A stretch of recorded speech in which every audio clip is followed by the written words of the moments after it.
Oikos presents 15 Seconds of Strength. Here we go. Steve's got a trunk full of groceries and no one to help him.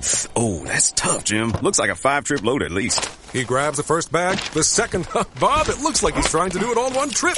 He shimmies the door open, steps over the dog. Oh, and he stumbles. Oh, right into the kitchen without missing a beat. Jim, now that's a man who eats his protein-packed Oikos. With 15 grams of complete protein in each cup, Oikos Triple Zero can help build strength for every day. Oikos, stronger makes everything better.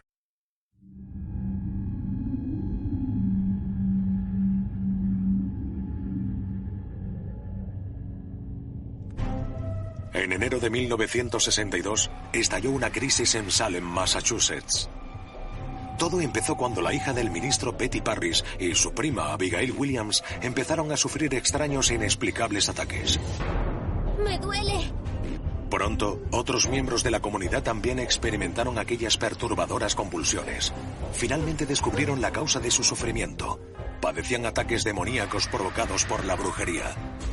A medida que fue empeorando la situación, comenzaron a tener visiones espectrales de sus torturadoras. 3 mujeres del pueblo que fueron identificadas como brujas. Una de ellas era una esclava llamada Tituba que intentó salvarse confesando. Apareció, es lo que sé.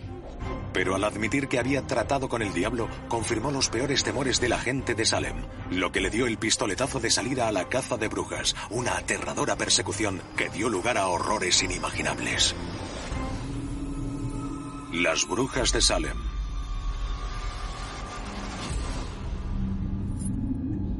Carretera al infierno.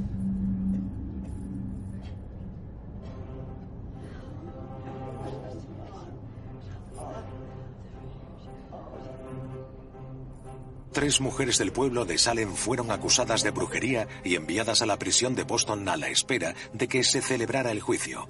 Entre ellas se encontraba Tituba, la esclava del vecino de Salem más próximo a Dios, el ministro de la iglesia del pueblo, Samuel Parris. Ante la presión que los líderes puritanos ejercieron en el examen preliminar, Tituba confesó haber tratado con Satanás, pero dijo que no fue la única. Me dijo que firmara en su libro. Hizo una confesión muy detallada que corroboró los miedos de aquella comunidad. Un manual de cazadores de brujas dice que para saber si alguien practica la brujería, lo más fiable es la confesión de otra bruja. Un sombrero negro. Tituba dijo que eran 9 y mencionó a un hombre de negro, un hombre oscuro. Quien creyera sus palabras pensaría que había 6 brujas más ahí fuera, más el cabecilla, el intermediario de Satanás, la figura central y más pérfida, el hombre de negro.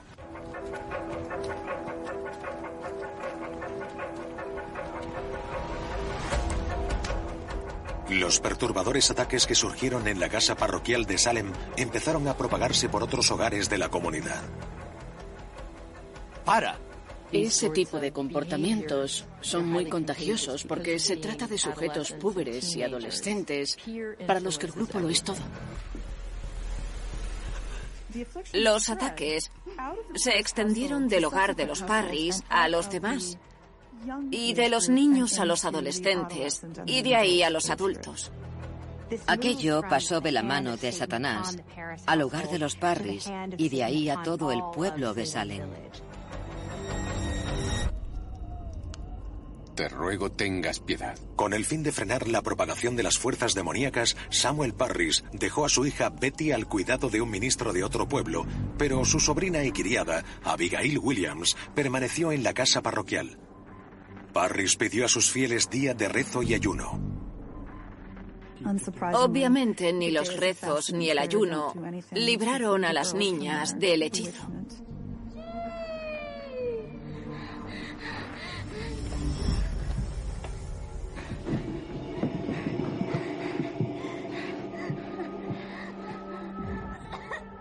Samuel Parris debería haber examinado su propia alma y haberse preguntado ¿por qué envía Dios esta desgracia a mi hogar? ¿Qué he hecho mal?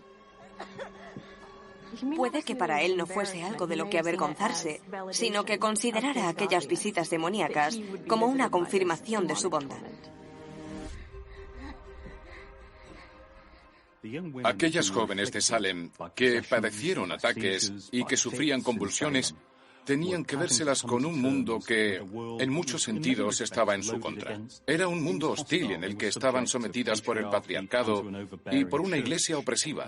No tenían ninguna de las libertades de las que disfrutamos hoy en día, como la libertad de expresión, de pensamiento, de vestirse como uno quiera, de bailar y de elegir a tu propio esposo. Eran jóvenes respetadas, educadas y buenas que de repente no se comportaron como se suponía que debían. Aquí tenemos una pintura de Goya de la época de la Ilustración, en la que se ve a una figura que está siendo exorcizada por un sacerdote católico, pero no hay que verla como una crónica de un suceso real, sino como una sátira de las supersticiones. Desgraciadamente, el concepto de posesión demoníaca sigue presente en los países desarrollados y suele estar relacionado, no lo olvidemos, con la subordinación de la mujer a la autoridad del hombre. Apenas hay mujeres exorcistas. Las neurosis, los problemas médicos, los traumas. Hay una respuesta muy sencilla para todas esas cosas. Demonios. Si buscas con suficiente ahínco al demonio, al mal, da por hecho que lo encontrarás.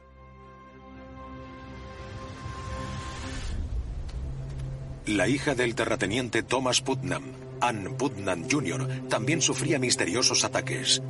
Tenía visiones de brujas espectrales que la atacaban y en una de esas visiones nombró a alguien que nadie se esperaba. ¡Para!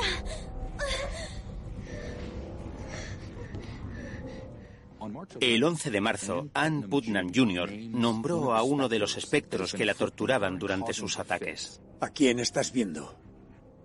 Introduciendo un nuevo tipo de sospechoso. ¿Quién te ataca? ¡Corey! La cuarta acusada fue Martha Corey, lo que, dada la naturaleza de las tres primeras acusadas, sorprendió a Thomas Putnam. Las tres primeras encajaban en el estereotipo de bruja. Era una mujer respetada en la comunidad. Todos la consideraban una persona piadosa. No obstante, Martha Corey tenía un pasado escabroso. Tuvo un hijo ilegítimo con un sirviente no asalariado. Y tenía fama de no tener pelos en la lengua. Una cualidad considerada típica de las brujas. A las mujeres que regañaban a sus maridos y expresaban sin ambajes su opinión, se las consideraba rebeldes y proclives a entregarse al diablo.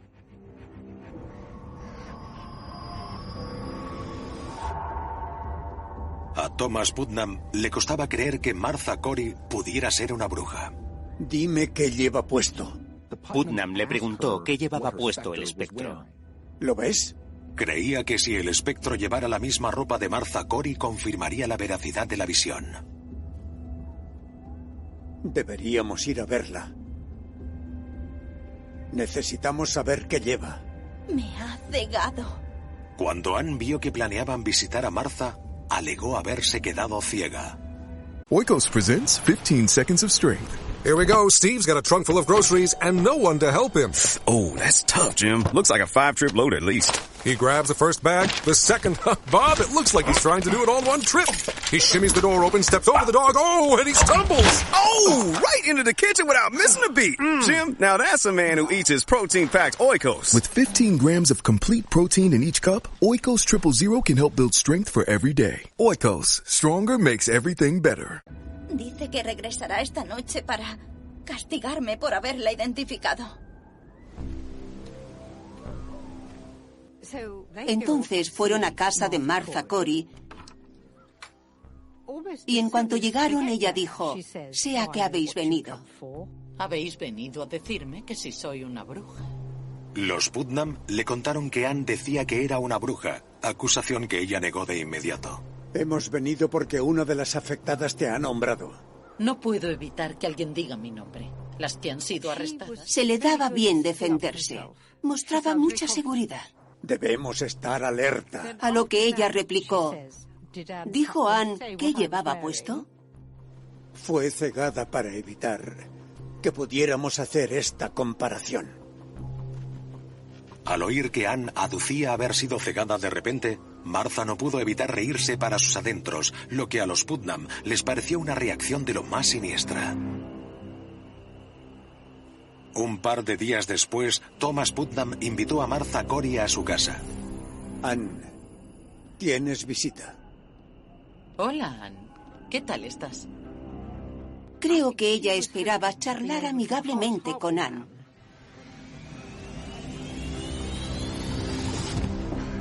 Pero al poco de su llegada, Anne sufrió un ataque. ¡Para!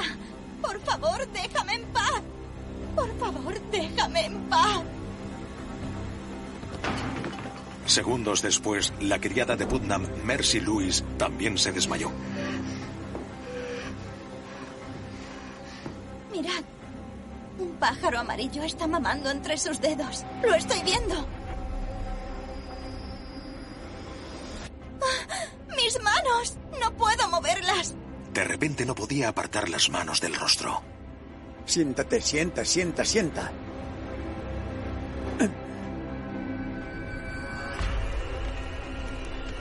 Cuando consiguió apartarlas, vio al espectro de Martha Corey asando a un hombre en un espetón.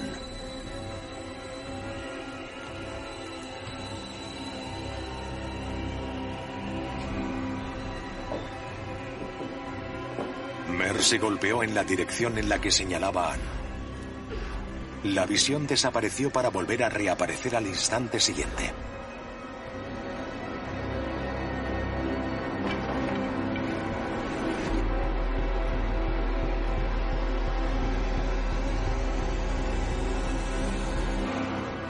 ¡Por favor, déjanos en paz! Ambas reaccionaron tan intensamente a la presencia de Martha Corey que hubo que echarla. Tienes que irte ahora mismo, vete. Thomas Putnam no distinguía entre la Martha Corey real y la de la visión espectral de su hija Anne. Y 5 días después de su visita, redactó un escrito acusándola de brujería. He oído los rumores. ¿Son ciertos? Me temo que sí. Un miembro respetado de su comunidad había sido acusado de brujería, por lo que Samuel Parris cada vez estaba más nervioso. Como no sabía qué hacer, invitó al pueblo a su predecesor, al reverendo Deodat Lawson. Cada día hay más personas afectadas. Parris esperaba que Lawson pudiera guiarle y aconsejarle. Deodat Lawson tenía cierta autoridad sobre la comunidad porque fue el pastor anterior. Ya hemos arrestado a 3 brujas. Y lo peor es que acabamos de arrestar a una de nuestras fieles. Él, como escritor aficionado, vio en todo aquello la oportunidad de escribir un libro.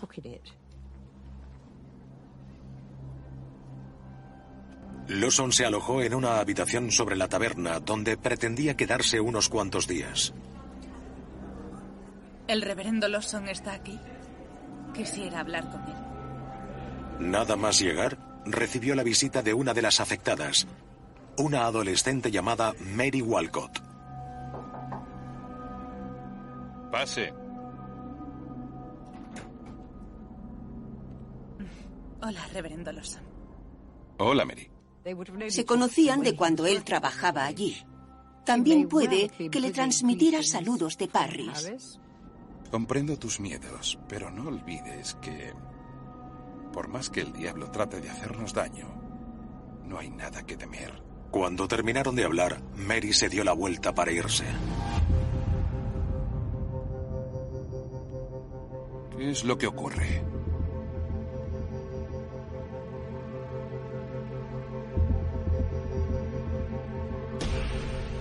A la luz de la vela, Lawson vio la marca de una mordedura. ¿Quién te hizo eso? Acaba de ocurrir. He sentido que se acercaba un espectro y de repente sentí que me mordía. No lo puso en duda. Fue la carta de presentación de lo que estaba pasando en Salem. Una de dos. O un ente demoníaco había mordido realmente a Mary, o se lo había hecho ella misma. Me imagino que se lo hizo justo antes de ir a visitarlo. Parece que aquel fue uno de los primeros ejemplos del engaño que se vivió en Salem, una farsa enmarcada en un tipo de maldad distinta de la demoníaca. Sé que algunos de vosotros creéis que el tormento de las afectadas podría no estar relacionado con Satanás. A la semana del incidente con Mary Walcott, Lawson dio un sermón en el pueblo. No dudéis de la maldad que reside entre nosotros. Lawson sabía que no todos en Salem creían que fuese el diablo quien les estaba causando aquel tormento a las niñas afectadas, pero no compartía su escepticismo e hizo todo lo que estuvo en su mano para advertirles de la gravedad de la situación que padecían, ya que la Iglesia de Dios estaba siendo amenazada por fuerzas demoníacas. Algunas de las afectadas estaban presentes, entre ellas Abigail Williams. Solo la fe y la palabra de Dios podrán protegernos. Pues di un texto. Abigail Williams interrumpió el sermón con desdén. Un pasaje de Juan 6. Ese es muy largo. Totalmente desconcertado, Lawson intentó seguir a pesar de las constantes interrupciones. Empezaron a portarse mal, a dirigirse de manera agresiva a figuras de autoridad de la comunidad puritana, de una forma que las mujeres, sobre todo las jóvenes de aquella época, tenían terminantemente prohibido. Debemos ponernos la armadura de Dios. Ya hemos tenido suficiente. El motivo aparente de aquel extraño comportamiento era la presencia en la sala de la bruja acusada Martha Corey. A pesar de que había una orden de arresto contra ella, no podían apresarla en Sabbath. Pero las niñas estaban empeñadas en convencer a todo el mundo de que Martha era una bruja. Mirad. Mirad ahí arriba. La señora Corey está sentada sobre la viga, dando de mamar entre los dedos a un pájaro amarillo. De nuevo vieron al pájaro amarillo que solía acompañar al diablo. El pájaro se ha posado en el sombrero del pastor. Oikos presents 15 Seconds of Strength. Here we go. Steve's got a trunk full of groceries and no one to help him. Oh, that's tough, Jim. Looks like a 5-trip load at least. He grabs the first bag, the second. Bob, it looks like he's trying to do it all in one trip. He shimmies the door open, steps over the dog. Oh, and he stumbles. Oh, right into the kitchen without missing a beat. Jim, now that's a man who eats his protein-packed Oikos. With 15 grams of complete protein in each cup, Oikos Triple Zero can help build strength for every day. Oikos, stronger makes everything better. Ahí está. ¿Lo veis? ¿Podéis verlo?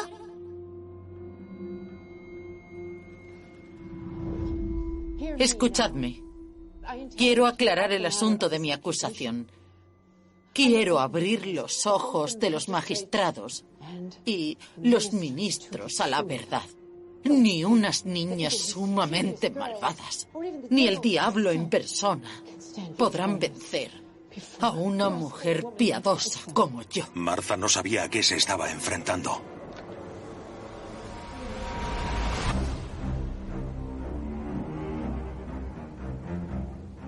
Como en los anteriores exámenes preliminares, Martha Corey fue interrogada por John Haythorne en la sala de reuniones comunal. Señor, te rogamos que seas nuestro guía y nos bendigas con tu sabiduría. Por favor, déjeme rezar. No, no te permito que reces. Las chicas afectadas estaban presentes, pero ahora eran más de una docena, lo que les dio alas e hizo que todas empezaran a sufrir aterradores ataques. El comportamiento de las chicas tenía un potente componente físico e histriónico que se veía reforzado por la presencia de espectadores. Dime, ¿por qué atacas a estas niñas? John Haythorne comenzó con una serie de preguntas caprichosas. Soy inocente. Nunca en la vida he tenido nada que ver con la brujería. Entonces su marido, Giles Corey, fue llamado como testigo. Han pasado cosas misteriosas. Giles presentó una larga lista de hechos que, según él, eran extraños, lo que puso en evidencia que se la tenía jurada a su mujer. No sé si reza. Dijo que cuando rezaba veía que movía los labios, pero no la oía. Tiene muchos libros. Eso es peligroso. No es sano leer tanto, y menos para una mujer. Entonces Haythorne preguntó a Martha sobre la visita de Thomas Putnam. Cuando te visitaron el otro día, ¿cómo sabías que era para saber qué llevabas puesto? Lo sabía porque me lo dijeron ellos. Estás mintiendo. Anne fue cegada. ¿Osas mentir a esta asamblea? Empezaron a avasallarla con preguntas virulentas. Perdió por completo el favor del tribunal. Martha repetía una y otra vez que era una mujer piadosa. Una bruja piadosa. Pero según empeoraban los ataques de las chicas, más creían todos que ella era la causante. ¿Y cómo explicas esto? Entonces Martha sugirió otra posible causa para el comportamiento de las chicas. No os fiéis de lo que dicen esas niñas distraídas. Distraído era un eufemismo para quien sufría problemas psicológicos. No es bienvenida aquí. El caos reinaba en la sala y Haythorne no hacía nada por imponer orden. Te insto a que confieses. Ni siquiera protestó cuando le lanzaron un zapato a Martha a la cabeza. Ya he visto suficiente. Lleváosla. Martha fue trasladada a la prisión de Boston con las demás brujas acusadas. Mientras tanto, el pueblo de Salem se preguntaba quién sería la siguiente. Parecía que cualquier nombre que se gritara en la casa parroquial se propagaría en susurros de una granja a otra.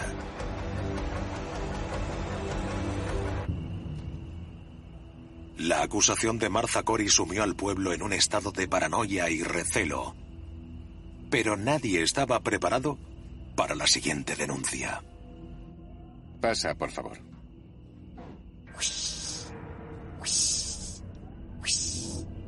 Me temo que llegas en mal momento.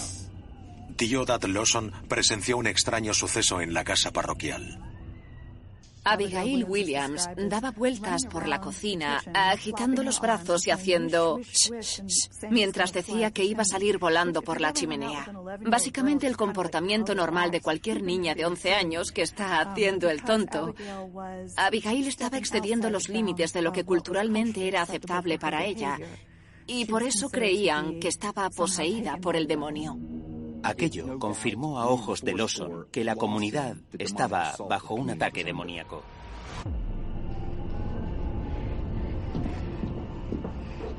¿Qué ocurre? ¿No la ves? ¿Por qué está ahí?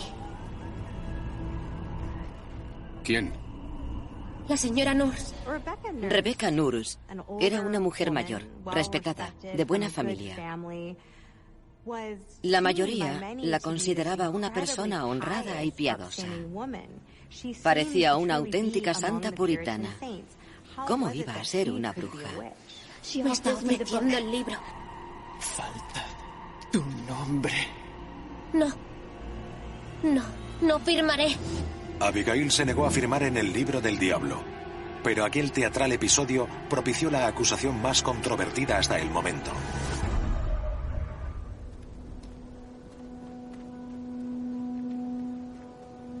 Rebecca Nurse tenía 71 años y estaba gravemente enferma. Cuando 4 amigos suyos oyeron que había sido acusada, fueron a verla. Era un miembro importante de la comunidad. Su familia era muy importante. Pese a mi enfermedad, me siento muy bien espiritualmente. Aunque cada vez oigo peor. Puede que fuese esa preeminencia lo que provocara las acusaciones, que la consideraran alguien poderoso. Mi corazón sufre por esas pobres niñas. No tenía más que palabras de afecto para las chicas. Le pediré a Dios por ellas. Y sus amigos creyeron que debían contarle que la habían nombrado. Se está hablando de ti. ¿De mí? Se quedó estupefacta. Pero si soy tan inocente como un niño que aún no ha nacido.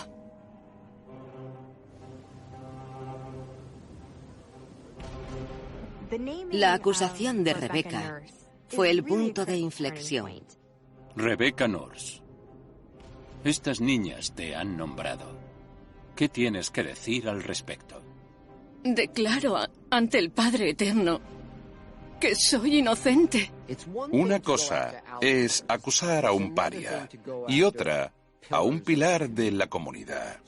La acusación estaba formada por los miembros menos respetados de la comunidad. Unas niñas que engañaban a los miembros más respetados de la comunidad. Era el mundo al revés. Te están acusando. Solo puedo decir que soy inocente. No he hecho nada malo. Si eres inocente, ¿por qué no dejas de atacar a las niñas? ¿No ves cómo sufren las niñas? En el interrogatorio de Rebecca se alcanzó un mayor grado de histeria que en el de Martha Corey. Empezaron a imitar sus movimientos como niñas pequeñas, burlándose de un compañero de colegio. Creo que muchas de esas chicas se vieron absorbidas por tanto drama. Puede que otras se metieran deliberadamente en todo aquello por diversión. Pero estoy segura de que algunas creían de verdad que el diablo las había escogido. ¿Y cómo explicas esto? No puedo. Pero es un engaño. ¡Soy inocente! ¡Me ha mordido! La declaración de inocencia de Rebecca sumió a las niñas en una serie de ataques incontrolables y Ann Putnam Jr. vio al mismísimo Satanás sobre su hombro. Poco después, otra sospechosa fue interrogada. ¿Y contigo qué hacemos?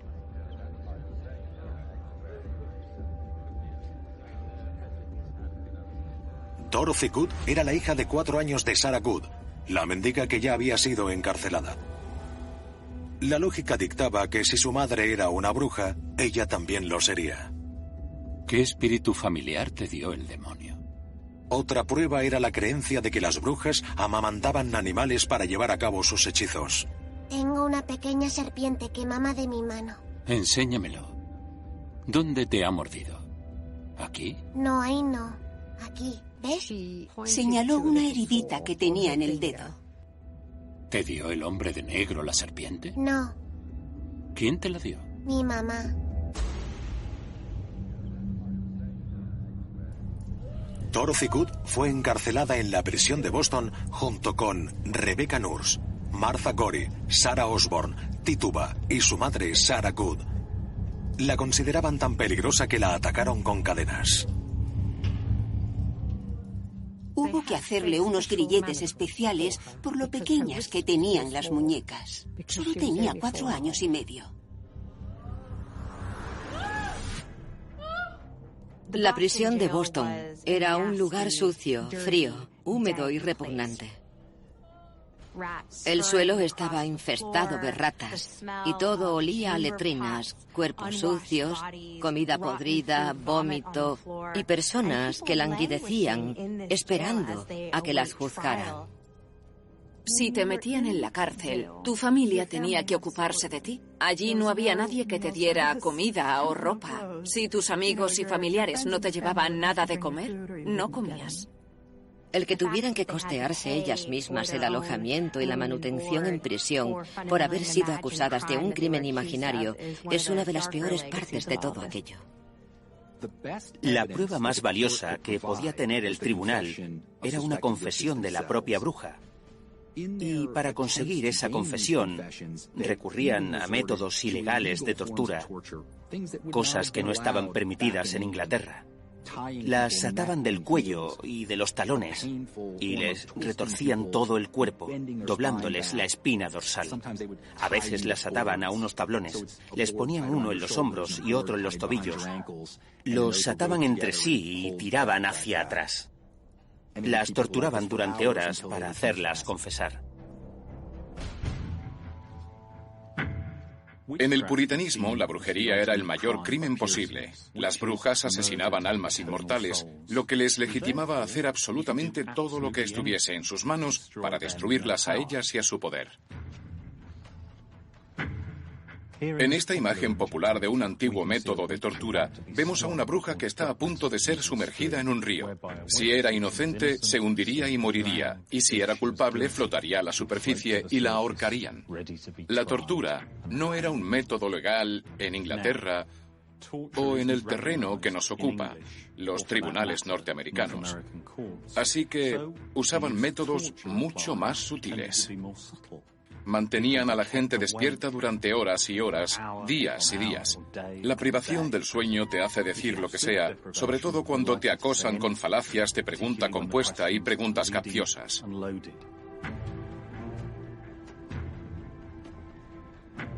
Las cárceles del siglo XVII eran frías, húmedas y estaban abarrotadas de criminales y alimañas. Eran el tipo de lugar en el que nadie querría acabar. Hay muchísimas formas de quebrantar el espíritu de un prisionero. Imaginaos que lleváis encerrados en una celda oscura horas, días, semanas, y al final os llevan a una sala iluminada a enfrentaros a vuestros superiores en la escala social. Muy a menudo la gente confesaba simple y llanamente por escapar de esa situación. El ser humano es una criatura muy ingeniosa. Es capaz de curar enfermedades, hacer medicamentos, crear obras de arte, pero al mismo tiempo es un ser retorcido y macabro, capaz de fabricar instrumentos de tortura sutiles, repugnantes y letales.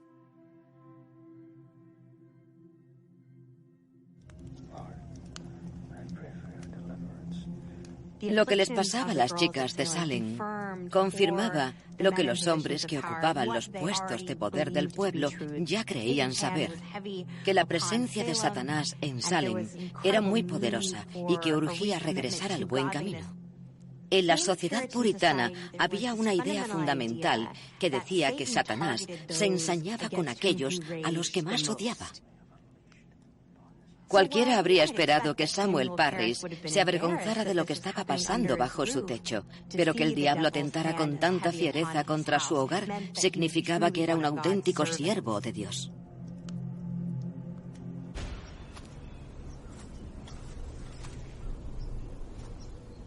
El seísmo provocado por la acusación de Rebecca Nurse aún se hacía notar en la comunidad y reafirmaba las dudas de los escépticos.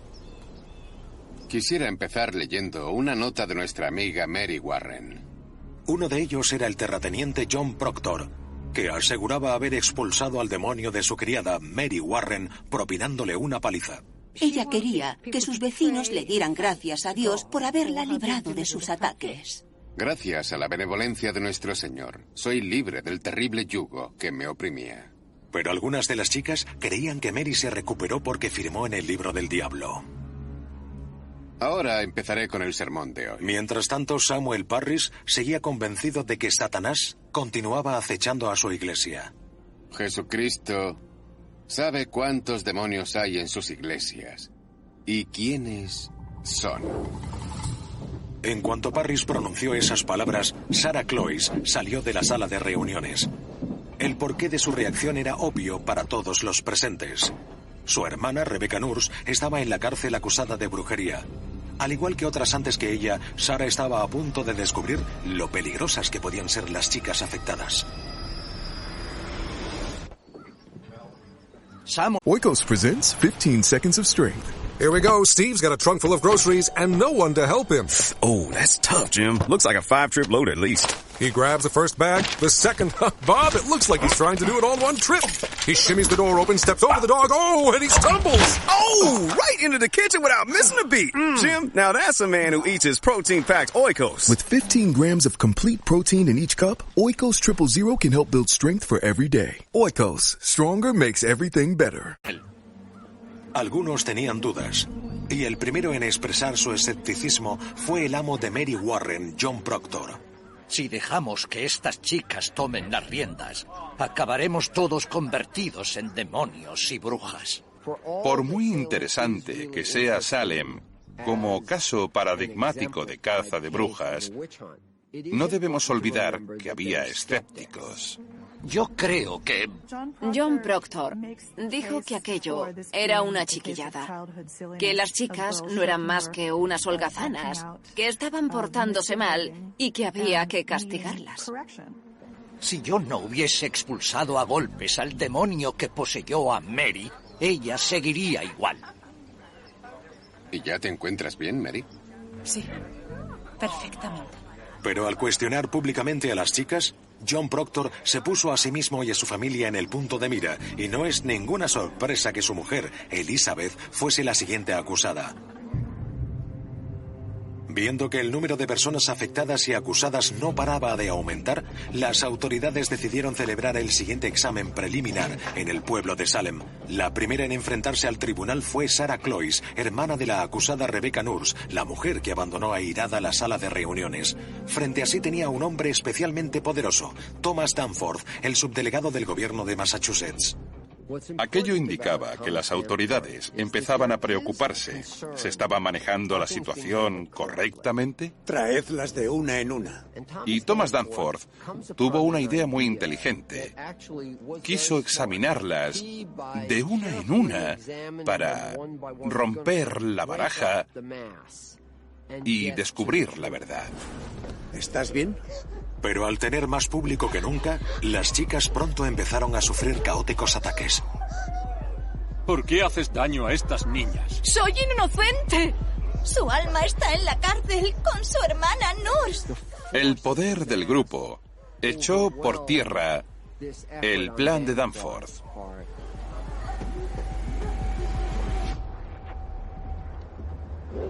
Al final, Danforth logró restablecer el orden y llamó al estrado a la mujer de John Proctor, Elizabeth. Proctor puso en duda públicamente a la acusación, convirtiendo a su esposa en la siguiente víctima. ¿Es esta la mujer que os está haciendo daño?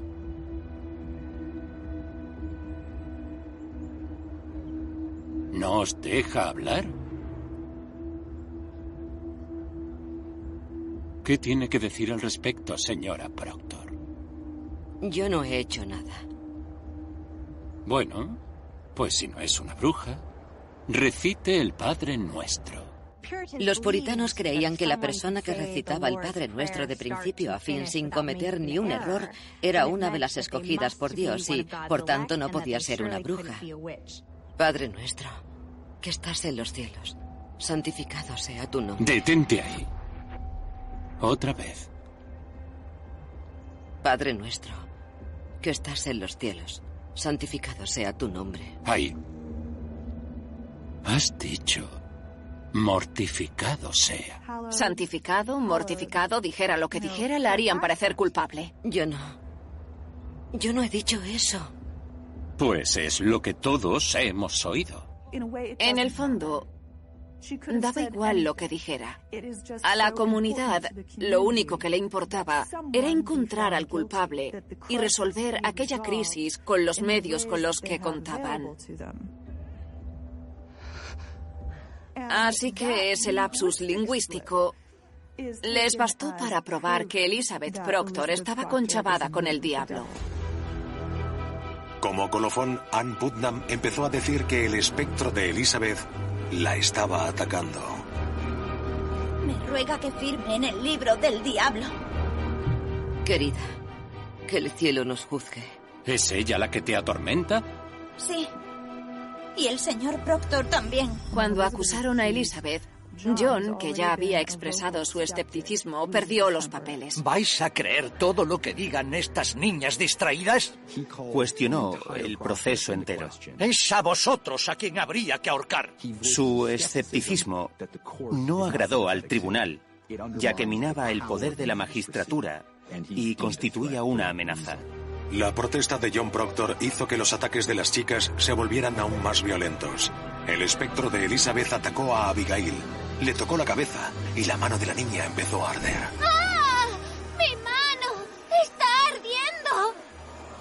¡Mirad! ¡Me arde la mano! ¡Ah! Sarah Cloyce fue enviada a la prisión de Boston junto con Elizabeth y John Proctor.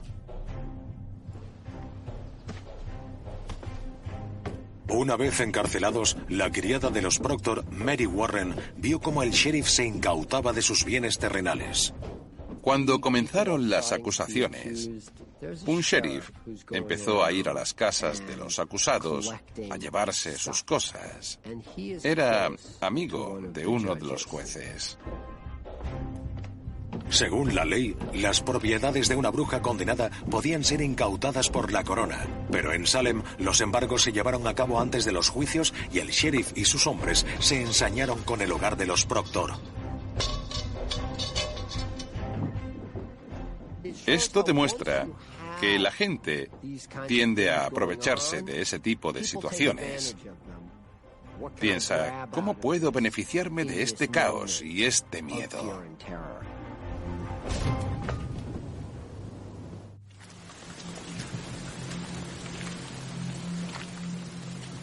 A raíz de aquello, quedó claro que nadie estaba libre de sospecha. Todo el que ponía en duda el testimonio de las niñas pasaba a ser sospechoso. Tal como le pasó a la siguiente acusada.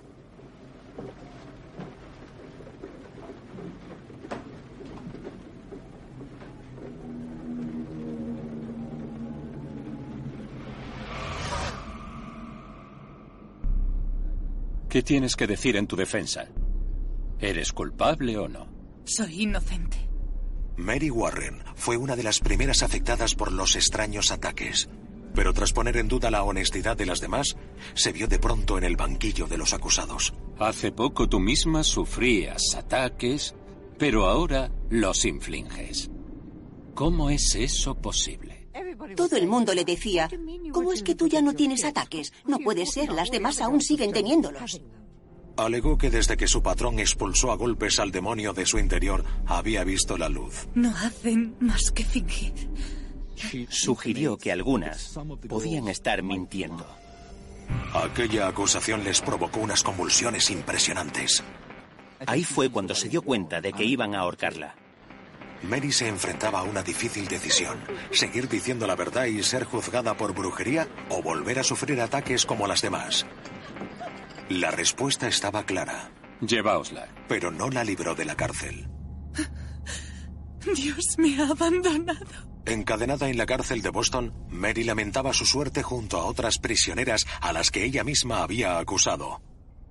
Dijo que cuando sufría los ataques creía que veía apariciones, pero que una vez recuperada se dio cuenta de su error. Lo siento.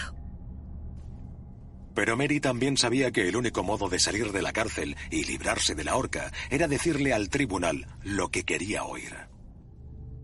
Cuando se vio en aquella prisión con las brujas, tuvo más ganas que nunca de volver a ser una de las afectadas y ejercer como testigo en vez de como acusada. Por su parte, los magistrados también tenían mucho interés en que cambiara su testimonio. ¿Reconoces haber firmado en el libro del diablo? En ese momento, el testimonio de las chicas era fundamental para condenar a las malvadas brujas de la comunidad. Las autoridades querían que Mary jurara que los Proctor le dieron el libro del diablo para que firmara. ¿Era como este? Al final Mary les dijo lo que querían oír. Un día estaba comiendo un trozo de pan cuando de repente aparecieron con el libro. Lo sostuvieron abierto delante de mí y me dijeron que leyera. Nada más tocarlo, apareció una mancha negra en la página que se extendió por el pan y por mis manos. ¡Me engañaron! Las autoridades querían usar a Mary para encontrar a más brujas, así que una vez hubo confesado, fue liberada.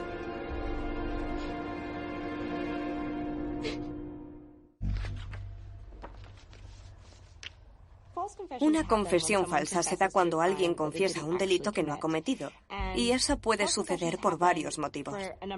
Por ejemplo, para huir de una situación. El acusado le dice al interrogador lo que sabe que quiere oír para que pare el interrogatorio. Eso ocurre bastante a menudo cuando el acusado está siendo torturado. Otro tipo de confesión falsa es la internalizada. que se da cuando el acusado desarrolla un falso recuerdo o la falsa creencia de haber cometido realmente el delito.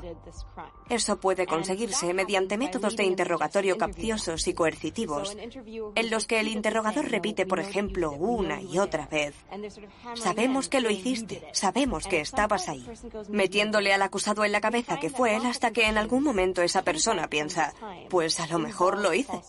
Hemos descubierto que el 25% de los errores judiciales se dan por confesiones falsas.